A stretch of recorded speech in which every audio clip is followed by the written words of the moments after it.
भी अशुभ माना जाता है इन पंचक काल के दौरान, है ना। और इसके अलावा भी आज 16 जून की भारत और विश्व के इतिहास की कुछ प्रमुख घटनाओं की जानकारी आप स्क्रीन पर देख सकते हैं। और आगे मैं आपको बताऊंगा आज का मौसम कैसा रहने वाला है, किन किन राज्यों में, किन किन जिलों में आज आंधी बारिश तूफान की चेतावनी है। जानेंगे पूरी बड़ी खबर विस्तार से। और वहीं दोस्तों बीते 4 दिनों में हमारे देश में 5 बड़े हादसे हुए हैं। अहमदाबाद विमान दुर्घटना के बाद बीते दिन आपको पता होगा उत्तराखंड में एक हेलीकॉप्टर क्रैश हो गया। महाराष्ट्र पुणे में एक नदी का पुल भी ढह गया जिसमें कई लोगों की मौतें हो गई। आज से तो नया सप्ताह शुरू हो रहा है, लेकिन बीता सप्ताह पूरा हादसों से भरा रहा। इन हादसों की विस्तार से जानकारी भी आपको आगे बताऊंगा। फिलहाल दोस्तों आगे बढ़ते हैं अपन खबरों में। देखिए आप अगली बड़ी खबर, देश के प्रधानमंत्री नरेंद्र मोदी 3 देशों की यात्रा पर रवाना हुए हैं। उन्होंने कहा कि आतंकवाद से निपटने के लिए वैश्विक समझ बढ़ाने का ये अवसर है। सबसे पहले प्रधानमंत्री साइप्रस पहुंचे। वहां के राष्ट्रपति निकोस ने भारत के पीएम का वेलकम किया। व्यापार, निवेश समेत कई अहम मुद्दों पर बातचीत हुई दोनों देशों के बीच। ये साइप्रस की कुछ तस्वीरें भी आप देख सकते हैं। राष्ट्रपति निकोस ने पीएम मोदी को एयरपोर्ट पर रिसीव किया और वहां पर प्रधानमंत्री भारतीय समुदाय के लोगों से भी मिले। भारत माता की जय जयकार के नारे भी लगाए गए। और अब यहां से 2 और देशों के दौरे पर जाएंगे, यानी पीएम का कुल 3 देशों का विदेश दौरा होने जा रहा। और इस दरमियान वो 19 जून तक G7 शिखर सम्मेलन समेत कई अहम कार्यक्रमों में शामिल होंगे। चलिए अगली बड़ी खबर देखिए। आधार कार्ड को फ्री में अपडेट करने की तारीख उदय ने एक बार फिर से बढ़ा दी है। अब अगले 1 साल तक और आप फ्री में आधार कार्ड को अपडेट कर पाएंगे, क्योंकि सरकार ने इसकी डेडलाइन को बढ़ाकर 14 जून 2026 कर दिया है। यानी आधार कार्ड में फ्री में आप नाम पता अपडेट करवाते हो, बदलवाते हो, तो अब आपको कोई चार्ज नहीं देना पड़ेगा। ये देख सकते हैं आप उदय की तरफ से इस संबंध में ऑफिशियली ट्वीट करके बात की जानकारी दी गई। 14 जून 2026 तक ये सेवाएं बिल्कुल फ्री होगी, है ना।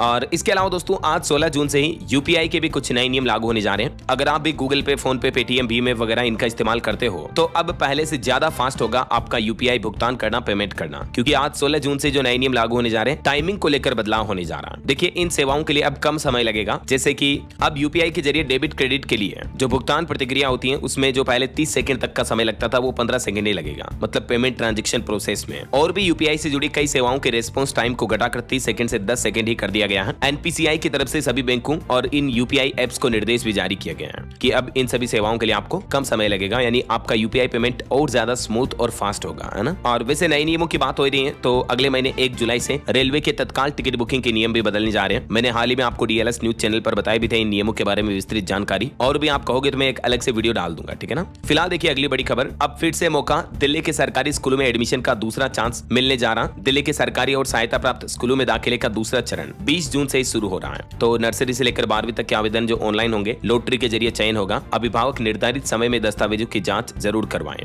20 जून से शुरू होकर ये 5 जुलाई तक एडमिशन प्रोसेस चलेगी। पंजीकरण से लेकर लॉटरी तक ये कुछ प्रमुख तारीखों की डिटेल आप देख सकते हैं। और वही खबर आ रही दोस्तों, दिल्ली के इस इलाके में 206 करोड़ रुपए की लागत से बनेगा मेट्रो कॉरिडोर। दरअसल दिल्ली के फेज 5 के मेट्रो प्रोजेक्ट के तहत युगे युगीन भारत म्यूजियम भूमिगत मेट्रो स्टेशन का